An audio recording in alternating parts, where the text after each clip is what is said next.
Professora, obrigado por vir mais uma vez aqui conversar com a gente no Literatura Fundamental, desta vez para falar sobre esse livro aqui, que é um livro muito agradável, quer dizer, o resultado da leitura dele é agradável, mas é um livro que dá um certo trabalho para a gente ler, por conta de ter sido escrito talvez há tanto tempo, né? Mas é um livro bastante importante. Obrigado por ter vindo mais uma vez aqui, professora. Vamos falar só um pouquinho sobre Tristram Shandy. Tristram Shandy. Bom dia, muito obrigada pelo convite. É um prazer estar aqui de novo com você. Vamos falar então do Tristram Shandy. Não sei se você quer começar pelo livro mesmo. Eu gosto sempre de começar pelo autor, né? Porque aí a gente já sabe quem é, o que aconteceu. Ele ganhou dinheiro com esse livro, ele ficou famoso com esse livro, ou não? Porque às vezes o autor só é reconhecido muito tempo depois, principalmente nessa época aqui, né? Bom, eu vou falar brevemente porque, na verdade, assim, embora o Stan tenha nascido na Irlanda, né, em 1713, morte em 1768, ele viveu ali poucos anos da sua vida, na primeira infância. Aos 10 anos ele vai para a Inglaterra, vai estudar na Inglaterra e passa o restante da sua vida na Inglaterra, vai para Cambridge, onde ele estuda, vai fazer o Jesus College. Jesus College. Em Cambridge, ele, na verdade, se forma dentro da estrutura da igreja anglicana e vai ser um pároco, né? Ele vai exercer essa atividade ao restante da sua vida e ele vai morar em Yorkshire, que é um condado mais ao norte da Inglaterra. E, na verdade, assim, ele escreveu muito pouco, se você considerar, enfim, do ponto de vista da produção ficcional, apenas 2 romances. O Tristram, justamente, que é publicado, como você disse, entre 1759. Às vezes, alguns dão a data de 1760, porque ele foi publicado bem no final do ano, até 1767. 9 volumes que foram saindo ao longo desses anos. Então, é um processo de escrita que praticamente acompanha o processo, né, a publicação dos volumes.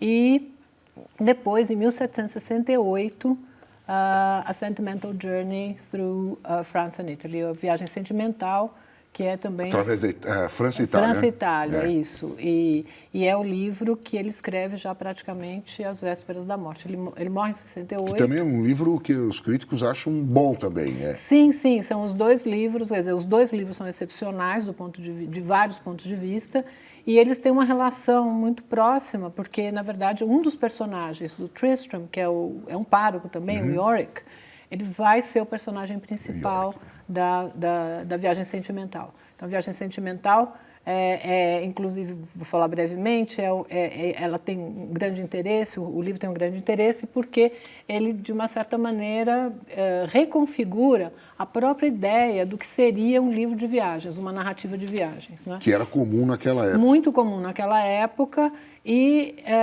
ele escreve uma narrativa de viagens em que essa personagem, portanto, percorre esses diferentes lugares, nesses diferentes países, que escapa completamente a qualquer expectativa do leitor em relação do que ele imaginaria encontrar num livro de viagens. Então, e também tem o mesmo tipo de estrutura fragmentária, em que o foco está muito mais na personagem, no modo como essa personagem se situa e reage às situações. Os 2 livros, na verdade, tiveram uma repercussão muito grande, muito forte, já logo na... Ficou famoso com ele. Sim, eles tornaram o Stan muito famoso, um autor festejado na sua própria época, e 2 livros que tiveram uma história também de repercussão, os próprios romances, em outras literaturas europeias, né? Foi lançado em 9 volumes, que você falou, né? Entre um e outro, tinha muito tempo, as pessoas curtiram, queriam o restante, sabia que haveria uma continuação. Como é que foi esse momento? Na verdade, sim, eu acho que... bom, eu queria falar um pouquinho da recepção, porque a recepção ela foi muito contraditória, digamos assim. De um certo ponto de vista, a gente poderia dizer que, então, houve um sucesso imediato, né? Mas também houve uma reação bastante forte aos romances, porque a crítica da época, se a gente pudesse falar em termos de uma crítica, né? Quer dizer, o que hoje a gente consideraria como uma recepção crítica, portanto, daqueles resenhistas que escreviam nas revistas literárias, nas revistas de resenhas, existe algum desconforto com aspectos do romance, sobretudo do Tristram, menos no caso do Viagem Sentimental, mas no caso do Tristram, bastante, enfim, algumas reações contra, sobretudo, o que eles chamavam a expressão em inglês é muito engraçada, porque é lavatory humor, quer dizer, humor de banheiro, sabe? Aquelas coisas, aquelas coisas que as pessoas escrevem naquelas, enfim, portas da parede. E que, de uma certa maneira, se sentiam muito desconfortáveis com o aspecto do romance, que é real, que são todas as referências sexuais e uma certa obscenidade que atravessa o romance do início ao fim e que é muito, talvez hoje menos evidente para nós, mas que para a época ele usa muitos termos de gíria do século XVIII que tem referência sexual. Daí a necessidade das notas para que a gente possa também apreciar esse lado, esse aspecto, essa camada, vamos dizer assim, do romance. Quer dizer, ele tinha um verniz da época que a gente hoje, às vezes, passa por cima, né? Na verdade, ele mobiliza, a linguagem ele mobiliza todo um conhecimento, né, de literatura, enfim, de filosofia, de música, de teatro, da época, e está tudo aqui, né? Tá. Eu diria que isso é um romance enciclopédico nessa medida, nesse sentido. Bom, só para terminar aqui com o Stern, ele morre logo depois de publicar A Viagem. Ele, na verdade, quando estava escrevendo o Tristram Shandy, ele sempre sofreu, digamos, com problemas relativos a uma doença de pulmão, que eu acho que hoje a gente poderia dizer que era uma tuberculose. Ele tinha, de fato, ele tinha asma e tinha problemas sérios com o pulmão, com respiração, etc. E ele morre. Então, quando ele está escrevendo, não se sabe se ele, de fato, acabou o Tristram. Ele interrompe no volume 9, inclusive ele interrompe... E os dois romances, na verdade, eles terminam quase que num estado de suspensão. Né? Então, haveria a hipótese de que ele, se tivesse continuado vivo, teria continuado escrevendo as histórias. Tá. Né? Poderia ter havido um volume 10, um volume 11, enfim, do Tristram. Ele não, então, uma das questões importantes do livro tem a ver justamente com essa questão dos inícios e dos fins. Né? Onde que a gente começa a contar uma história? Onde que a gente encerra uma história? Como é que a gente conta uma história de uma vida? Em que ponto dessa história, da vida, dessa trajetória, a gente inicia e a gente termina? Né? Então, não existe, portanto, uma resposta clara. Se ele continuaria ou não. Se ele continuaria ou não. Porque, na verdade, da forma como ele trata... os dois romances, vamos dizer assim, foram interrompidos por um fato concreto, que foi a morte dele em 68. E a morte é uma presença muito importante no Tristram. Ela atravessa o romance também. Exatamente. Está sempre presente ali, através, sobretudo, de intervenções e comentários do narrador. Né? Então, vamos lá. Vamos para o livro. Ele é um livro fundador do romance ou não? Como é que é essa história? Eu vou fazer aqui um breve desvio, só para dizer que sim, ele é um romance fundador do estilo. Do romance, da forma, do gênero, mas ele também escapa um pouco do que se estava criando naquele momento, porque nós estamos falando aqui de um período de 1719, com Daniel Defoe, que já foi assunto aqui do programa. Se você né? resolver falar. E nós estamos aqui em 1759, quer dizer, são 40 anos em que o romance está se constituindo como gênero. E, de uma certa maneira, cada um dos escritores que são considerados, dos romancistas considerados fundadores do gênero na Inglaterra, estão traçando, trilhando caminhos bastante diversos, não é?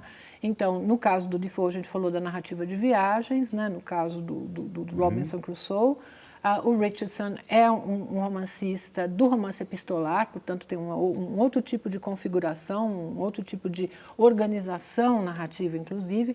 O Fielding, né?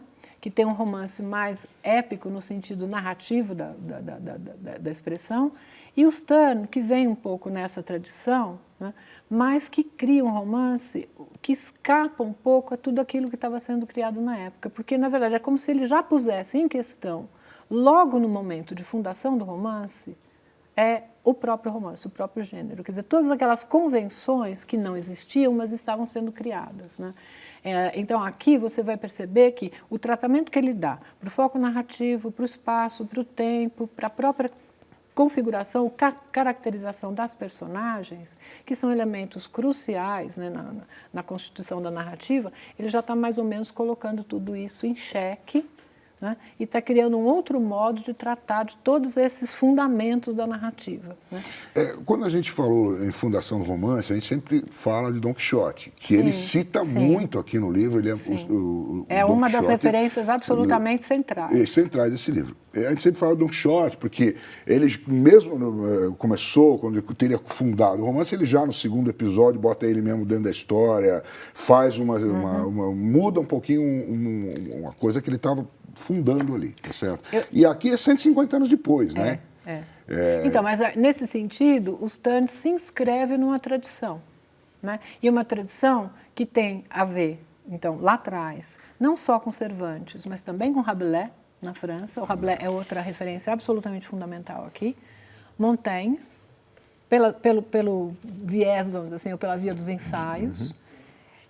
Uma outra referência fundamental é a Anatomia da Melancolia, do Robert Burton. É crucial para esse romance. E ainda, se a gente fizer um pouco essa trajetória, né, essa linhagem, vamos dizer assim, ela vai ainda passar pelo Swift e pelo Fielding. Então, o que tem em comum, digamos, entre esses escritores, esses nomes, esses autores? Em primeiro lugar, o que a gente poderia chamar de uma tradição do cômico. O cômico e da sátira, entendido aqui de uma maneira bastante especial, né? Do cômico no sentido de ironia, vamos dizer assim.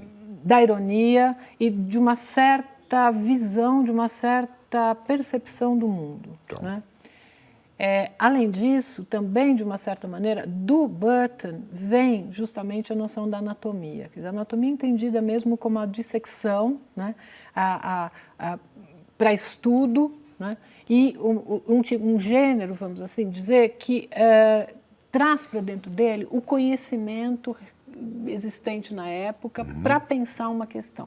No caso do Burton, ele está, de fato, fazendo uma dissecção da noção de melancolia, da ideia de melancolia, como um humor, como eles chamavam na época, um humor, como um estado de espírito, né? Então ele faz esse... Humor de humores, né? De humores no sentido, inclusive, medieval. Medieval, tá certo. A ideia de que, né, o homem tinha humores, os humores eram ligados a diferentes órgãos do corpo. E então o Burton está interessado na melancolia. A melancolia está presente aqui também, enfim, talvez justamente por causa dessa percepção do Stern, dessa vivência, do contato com a perspectiva da morte, com a ameaça da morte, que ele é um homem doente, né? Então, isso é um tema absolutamente fundamental aqui também. Mas isso é tratado numa chave quase que da sátira, quer dizer, quase que, e aí isso é muito inglês, o modo como ele trata a própria ideia da morte e a própria melancolia. É quase que se fosse numa chave da autoironia, né? Da autocrítica. Isso é muito inglês nele, né? Muito irlandês, a gente poderia dizer, se a gente quiser, né, lembrar a origem, né? Embora ele tenha sido criado na Inglaterra. E também dessa tradição, a autorreflexividade, quer dizer, a autoconsciência do ato da escrita. Esses são romances, isso está no Cervantes, isso está no Fielding. Ele conversa com o leitor, né? A ideia de que não só ele conversa com o leitor, portanto, ele assume a posição de que isto é um livro de ficção. Isso não é a verdade, isso não é a vida, não é? Como ele também, esses autores estão lá desde o Cervantes, passando pelo Fielding para chegar no Stern, você tem autores que têm a mais absoluta consciência sobre o ato de escrever e escrevem sobre o ato de escrever no próprio romance, tá certo? Então, aqui o romance é atravessado de comentários sobre o ato da escrita, o que significa escrever. E essa questão do início e do fim, como eu tinha comentado antes, ela está diretamente ligada a isso. Quer dizer, se você vai contar a história de uma vida, se você vai fazer uma narrativa, quer dizer, um primeiro problema que se apresenta para o autor, para o escritor, para o romancista é onde eu começo, Onde eu termino? E ele, na verdade, acaba quase que implodindo qualquer ideia do que significa o começo e o fim, porque, primeiro, como você sabe, o livro começa antes da concepção do próprio Tristan, ou no ato de concepção do Tristan, quando o pai e a mãe... mas ele se refere a eventos antes. Pois é, uma vez por mês, como ele diz, ele vai contar uma história ab ovo. Ab ovo, né? Isso. Antes da fecundação. Antes da fecundação. E ele começa no momento da fecundação e termina, como eu disse, nessa suspensão em que a gente não sabe se de fato a história terminou. Né? Agora, queria só voltar um pouquinho à questão do momento de fecundação, porque você vai perceber também que no começo da escrita, né, no começo da redação dessa narrativa, né, é o Tristram mais velho. Você tem aí um ponto de vista duplo, porque é o Tristram mais velho, voltando a essa narrativa, né, voltando ao começo da vida para fazer a história, né, da sua trajetória.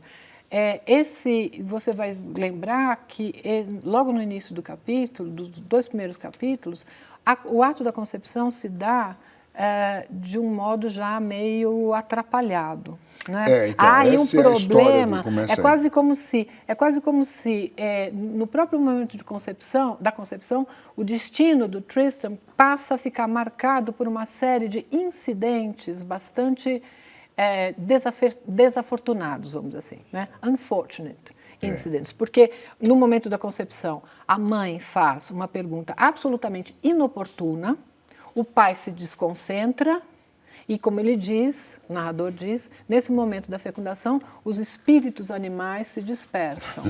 Né? Isso vai ter depois uma sequência. É muito engraçado. Depois, na outra, vai ter mais uma sequência, quando, no parto, enfim, que toda uma confusão sobre a questão do parto, se o parto vai ser feito pela parteira ou pelo médico, o médico está lá embaixo, a parteira lá em cima, enfim, é toda uma confusão também que acho que não vale a pena entrar nos detalhes, mas no momento do parto, o nariz do bebê é esmagado pelo fórceps, justamente pela necessidade de retirar o bebê por um meio mais artificial, vamos dizer assim, ou por uma intervenção de um instrumento médico cirúrgico. E mais tarde, aos 5 anos de idade, ele vai sofrer quase que o que a gente poderia chamar de uma emasculação, de um ato de castração ou de circuncisão, vamos dizer assim, né?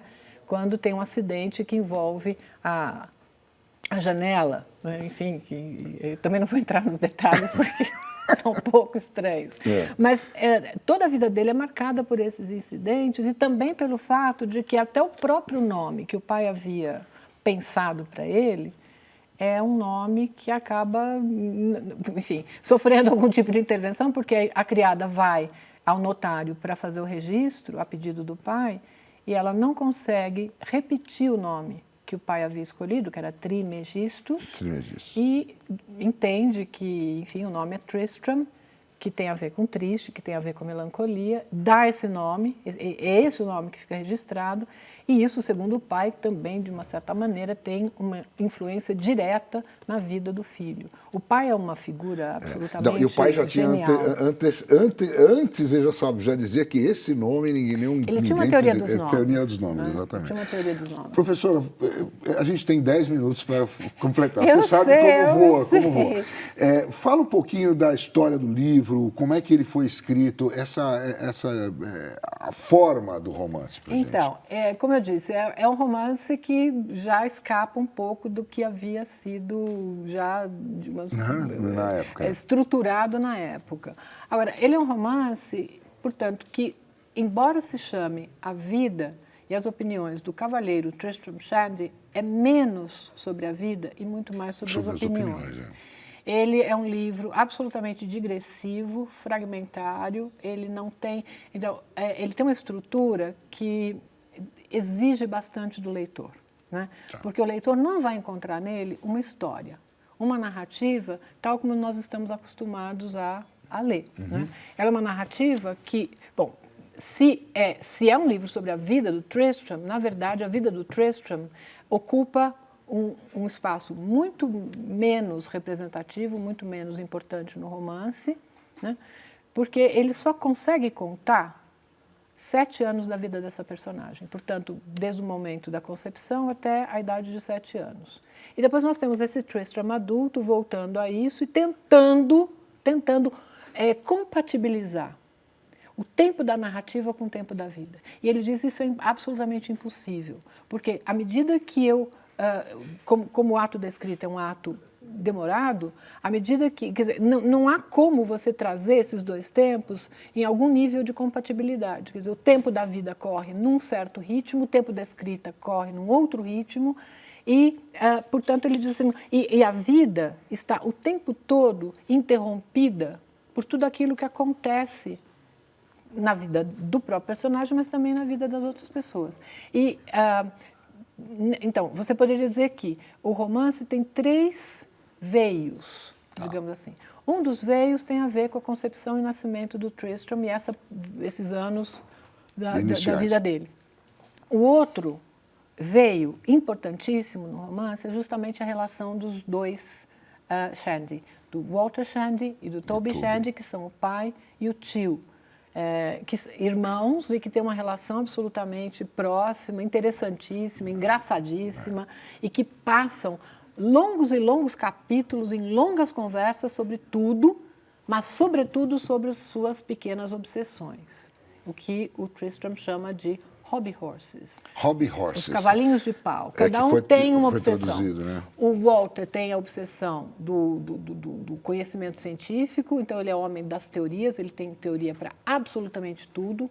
Tudo que se conversa, ele acaba trazendo alguma teoria que explique, ele saca do bolso do colete alguma teoria que explique aquilo, ou alguma teoria que ele tenha criado para explicar aquilo. E o Toby tem uma outra obsessão, que é justamente a obsessão das campanhas militares. O Toby foi ferido na Batalha de Namur, na Bélgica, no final do século XVII, 1695.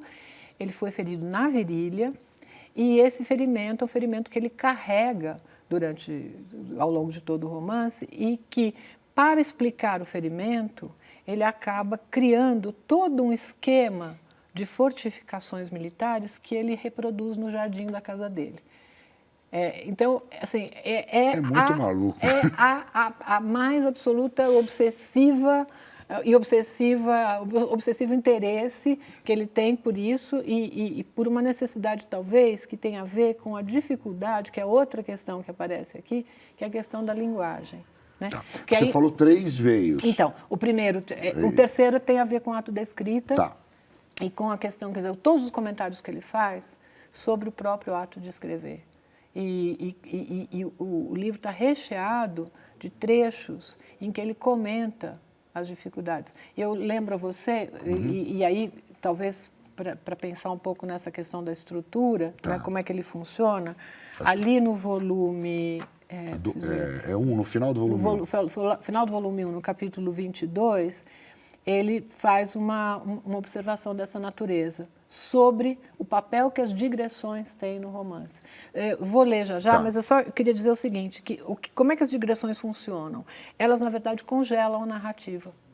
Né? Então, é como se, ao narrar cenas que seriam aquelas que nós encontramos todos os dias, né, nos romances, enfim, a conversa dos irmãos, a parteira que chega para atender a mãe do Tristram, ou alguma conversa na cozinha entre os criados, quer dizer, tudo aquilo que seriam cenas do cotidiano, portanto corriqueiras, a vida de qualquer um, elas são interrompidas o tempo todo, elas são congeladas por essas teorias, por essas conversas, por essas digressões, pelos ensaios, pelos tratados. Então, ele traz uma miscelânea de materiais aqui que, na verdade, vão se mesclando com a narrativa e, por isso, esses 3 níveis, vamos dizer assim, né? Então, a própria vida do Tristram, as conversas e a relação dos 2 irmãos, os comentários sobre a escrita e esse material todo que vai sendo trazido para dentro do livro. E ele diz que essas digressões são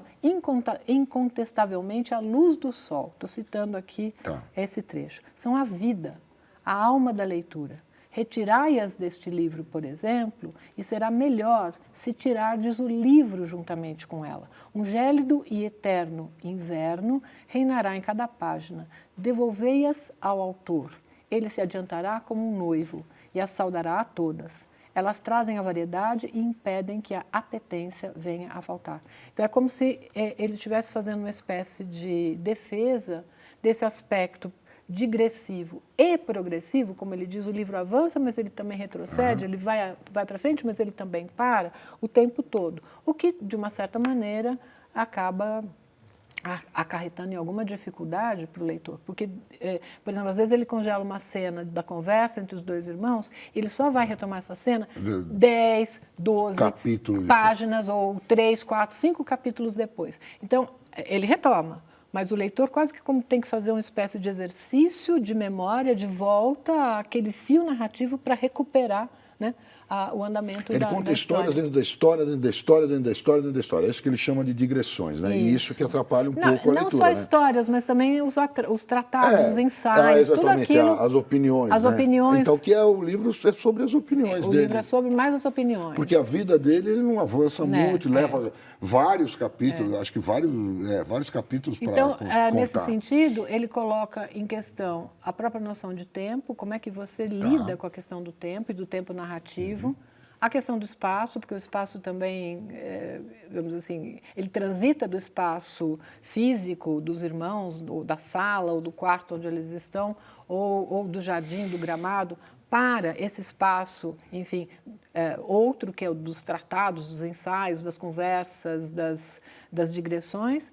E também tem um problema aqui que eu acho importante, que é justamente de um foco narrativo muito complexo, porque além, é como se, a gente pensa o seguinte, não sei se eu tenho tempo para dizer isso, mas uma narrativa em primeira pessoa, de natureza autobiográfica, como é esse romance, implicaria o seguinte, a existência de dois focos narrativos, portanto, daquela criança ou daquela vida que está sendo narrada, portanto, aquele tempo e aquele momento, aquele foco, quer dizer, ou a visão daquela criança sobre o mundo, que não aparece aqui, praticamente, mas, e a visão desse Tristram adulto, que é o narrador que conta essa história. Mas também, você poderia pensar o seguinte, como é que o Tristram poderia narrar alguma coisa que diga respeito ao momento da concepção dele, se ele não tinha a possibilidade de narrar isso?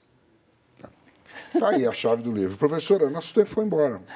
Você acredita nisso? Não, na verdade não, porque eu não falei um monte de coisa. Não, faltou um monte, mas acho que você deu a chave principal. Acho que essa coisa da digressão, acho que é a chave principal do livro, né?